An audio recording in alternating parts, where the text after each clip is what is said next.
when I look back, my thorn in the flesh, that is what brought me close to God. That is what made God more of a reality to me. Because I realized with pornography, which I had been addicted to porn for since I was like 9 years old, I realized, and even into my marriage, I realized that I could not get rid of that on my own. Like, it's something that my flesh desired. It was a spiritual attack, probably a demonic attack and a demonic oppression. And most likely it was generational. So I realized that I could not get rid of this on my own. But the good thing is it made God more of a reality to me.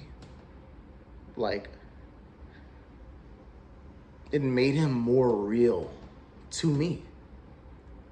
Because I'm like, God, like I'm begging, I'm crying out like, God, please deliver this from me. Like, I do not want this anymore.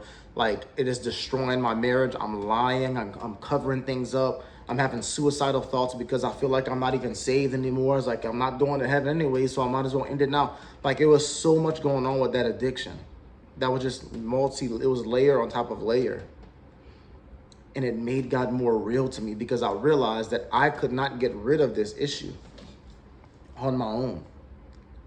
I could not get rid of it on my own. And when he released me from it, when I felt no pressure to want to go watch porn or masturbate, when I felt no pressure to want to go and hide things from my wife and do this and do that, that is when he became more real. Because in the scripture, God tells Paul, or Paul asks God, God, take this thorn away from me.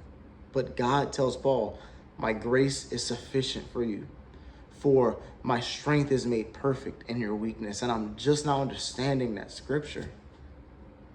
I realize that I am weak, that I cannot do a thing without him. I realize that I can't even breathe without him. So every single moment, I'm like, I cannot afford to give up the peace that I have now.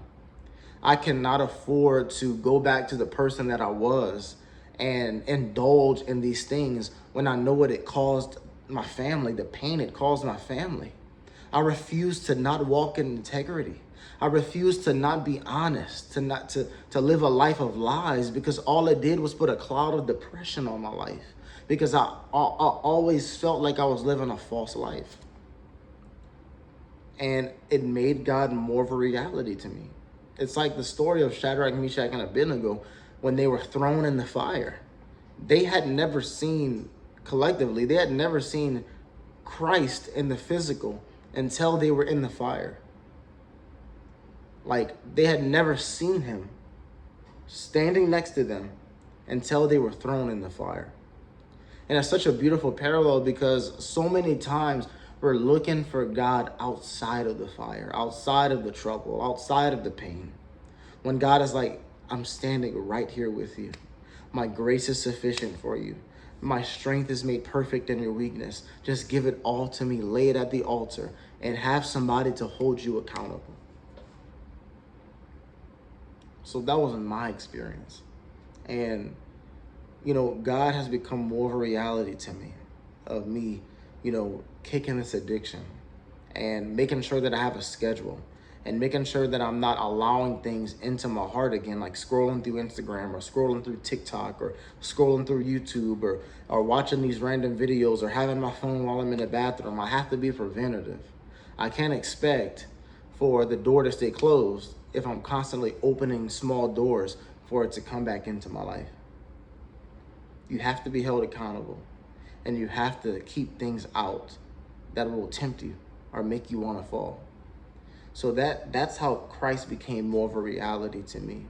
And that is how he truly changed my life and transformed my entire way of thinking. I'm a completely different person now, and I don't want to entertain these things.